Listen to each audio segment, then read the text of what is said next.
Starting with the assumption that all of your friends are going to remain your friends is a bad one. And I think it's incumbent on organizations to think about what would happen if that changed. We're not permitting facilities fast enough. It takes years, decades often to actually permit a mine. We could create a broader group of friends that would have greater economic benefit for our country. Love it. Align friends.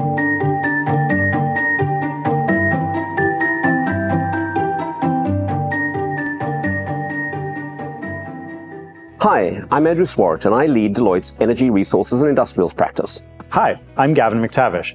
I lead Deloitte's strategy practice. And we're both here today to answer some big questions around Canada's future, explore the intersection between Canada's race to net zero emissions and the dynamics of geopolitical uncertainty, and maybe even find a new dimension to global disruption.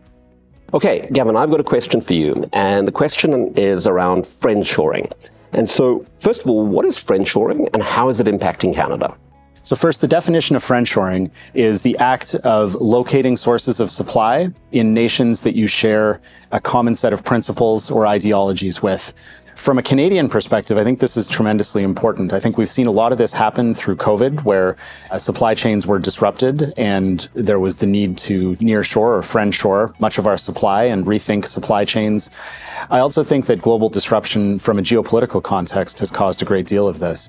I think for years we've been working on taking costs out of supply chain, trying to drive everything to the lowest possible cost, while inadvertently driving into our supply chains a much greater percentage of uncertainty or a much greater proportion of uncertainty. And I think friendshoring offers the opportunity to both remove some of that supply chain risk, but also align some of our broader objectives around climate change and decarbonization through choices that we're making around supply chain. So let me maybe probe on that a little bit and say, given the complexity of supply chains, there's an inherent premise that the friends that you have today are going to be the friends that you're going to have tomorrow. And so given geopolitical shifts or political shifts of government, for example, how do companies kind of think about that would be kind of one part to it. And maybe another part to it would be for any one item that's often being produced. Take a motor car as an example. There are maybe hundreds, if not thousands of suppliers, and that may not just be from one country. And so the complexity of sort of many to one in a supply chain, or many to many actually, adds another layer of complexity on this.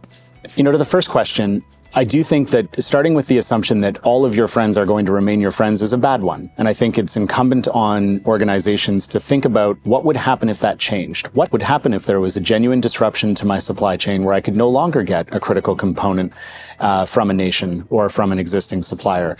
And I think injecting that dimension of uncertainty into the evaluation of a supply chain is important because you realize that the impacts of those disruptions are far greater.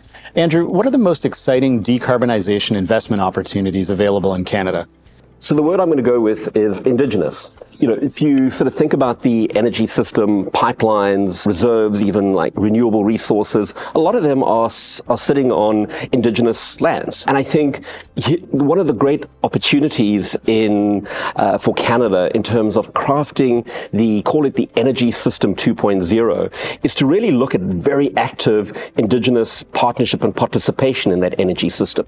You look at the energy system that Canada has today, which was crafted 50, 100 years ago, it was largely done without indigenous participation, perhaps in some areas consultation, but not participation. And so as you think about this going forward, and what does a partnership mean? I think partnership could be anything from real equity stakes, suppliers of human capital, suppliers of goods and services to the energy industry. And I think that's where the opportunity lies for Canada as we think about the next generation of the energy system.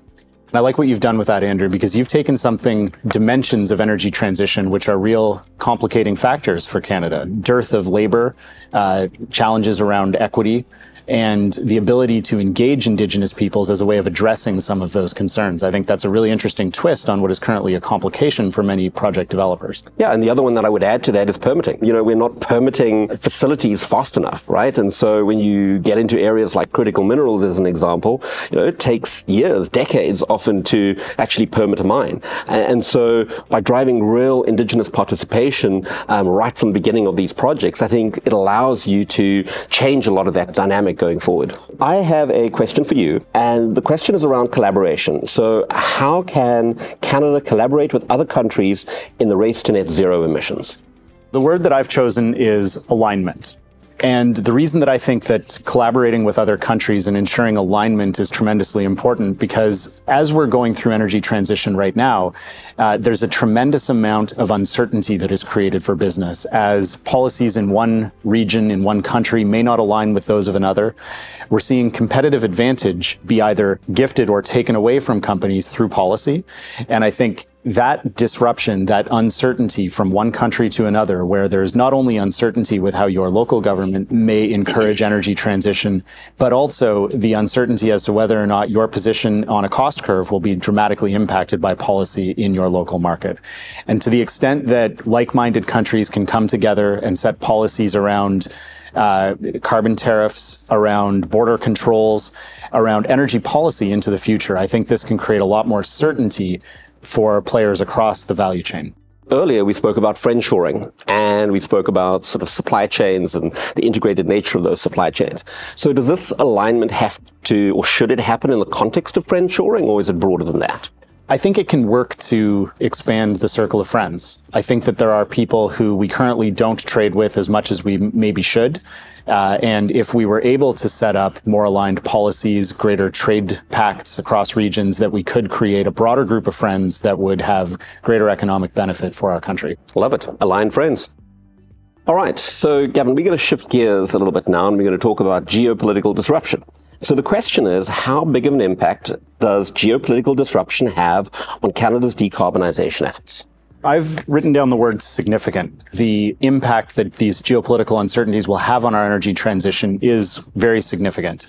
On the positive side today, we see people pulling away from Russia based on the geopolitical uncertainty there, which is creating significant demand for Canadian oil and gas exports, particularly as other neighboring countries look to friendshore.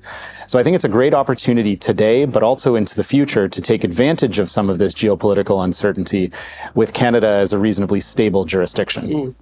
Andrew, which parts of the global net zero value chain does Canada have the opportunity to lead in? Very simple, all. And I say that because I think Canada is so rich in many different dimensions. And so whether or not you look at our ability to be able to supply clean energy to other parts of the world who are also struggling with their decarbonization journeys, could be one. When you begin to look at areas like transition fuels, like natural gas as an example, would be another key opportunity for Canada.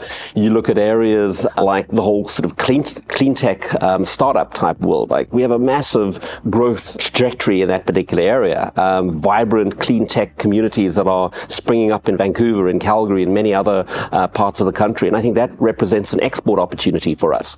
The whole area of critical minerals, both as a supplier and an investor in those particular areas. And so I think the opportunities for participation, opportunities for growth for Canada are numerous on multiple dimensions. So Andrew, Canada has significant reserves of critical minerals. What can it do to take advantage or maximize its competitive advantage in this space? So I'm going to choose the word shift. And I choose that because I think the way that Canada has thought about its mineral advantages in the past, I think has to be different as we go into this era of critical minerals. And I think there are multiple elements to that. I think one is Indigenous participation. I think there's a real opportunity for us around that in the whole area of critical minerals. And again, some of the issues I spoke about earlier, where we're talking about real partnership, equity ownership, talent supply, suppliers of goods and services. So I think that's kind of one key element. I think another is that historically, you would often think about these minerals that Canada would supply into the globe, where you would supply them to a metals exchange, you would supply them to a commodities trader.